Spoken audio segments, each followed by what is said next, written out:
નમસ્કાર દર્શક મિત્રો, તમે જોઈ રહ્યા છો ગુજરાત પ્લસ ને હું આપની સાથે છું વિજય. હવે મોંઘીદાટ હોસ્પિટલના ખર્ચ સામે ગરીબોની લાચારીનો અંત આવ્યો છે. રાજકોટમાં એમસી સૌરાષ્ટ્રનું સૌથી મોટું મેડિકલ હબ બનીને ઉભર્યું છે. માત્ર ₹10 ઓપીડી કાર્ડ, વર્ષભર નિષ્ણાંત તબીબીનો સલાહ, અકસ્માતના પ્રથમ 24 કલાક તદ્દન મફત સારવાર અને અત્યાર સુધીમાં 8.5 લાખથી વધુ દર્દીઓનો અતૂટ વિશ્વાસ આ સંસ્થાની સફળતાની સાક્ષી પૂરે છે. તો ચાલો આ અંગે આપણે વિગતવાર જાણીએ. ડિસેમ્બર 2020માં શિલાન્યાસ બાદ ફેબ્રુઆરી 2024થી કાર્યરત થયેલું 200 એકરમાં ફેલાયેલું રાજકોટમાં એમસી સૌરાષ્ટ્રના સ્વાસ્થ્ય ક્ષેત્રમાં મોટો બદલાવ લાવ્યો છે. મયુરીબેન અને શ્રદ્ધાબેન જેવા અસંખ્ય દર્દીઓ આજે અહીંથી નવું જીવન મેળવીને હસ્તમુખે ઘરે પરત ફરી રહ્યા છે. જટિલ અને મોંઘી સારવાર સ્થાનિક સ્તરે તદ્દન સસ્તા કે મફત દરે ઉપલબ્ધ થતા સામાન્ય પરિવારનો આર્થિક પાયમાલમાંથી મોટું રક્ષણ મળ્યું છે. मैं यहाँ पे मेरे दांत की ट्रीटमेंट करवाने के लिए आई हूँ। यहाँ का चार्ज सिर्फ 10 रुपये ही है, तो प्राइवेट हॉस्पिटल से ज्यादा कम है। और यहाँ का स्टाफ बहुत ही सपोर्टिव है। मतलब बाहर की हॉस्पिटल में जाते हैं तो पैसा बहुत ज्यादा लगता है और पूरा सपोर्ट भी नहीं मिलता है वहाँ पे स्टाफ।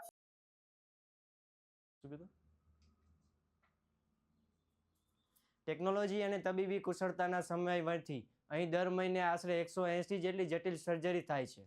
હોસ્પિટલમાં વર્ષ 2024 દરમિયાન થયેલા 861 ઓપરેશનોનો આંકડો વર્ષ 2025માં સીધો વધીને 1927 સુધી પહોંચી ગયો છે. અત્યાધુનિક મોડ્યુલર ઓપરેશન થિયેટર અને લાઈફ સપોર્ટ સિસ્ટમ ધરાવતા આઈસીયુને કારણે હવે ન્યૂ સર્જરી અને યુરોલોજી જેવી અત્યંત જટિલ સર્જરીઓ રાજકોટમાં સરળતાથી શક્ય બની છે. सौराष्ट्र के जो मरीज हैं इनके लिए एम्स में काफ़ी फायदा हो रहा है उस मरीजों के लिए, क्योंकि पहले जैसे द्वारका या पोरबंदर या जूनागढ़ या यहाँ से उनको अगर स्पेशलिटी ट्रीटमेंट की सेवाएं अगर वो चाहते हैं तो उनको अहमदाबाद या वडोदरा तक जाना पड़ता है। अभी उनको यहाँ एम्स राजकोट में ये सेवाएं मिलते हैं।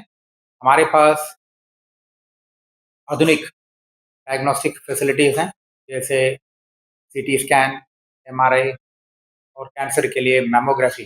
साथ साथ लैबोरेटरी फैसिलिटीज़ भी हमारे मॉडर्न फैसिलिटीज़ हैं, जैसे हमारे पास BSL-2 लैब है जिसमें वायरोलॉजी टेस्टिंग होते हैं और पैथोलॉजी लैब जिसमें कैंसर के डायग्नोसिस होते हैं। ये सब बहुत अफोर्डेबल रेट में किया जा रहा है। આ વિડીયો તમને કેવું લાગ્યું તે કોમેન્ટ બોક્સમાં તમે જણાવો. આજ માટે આટલું જ. ધન્યવાદ.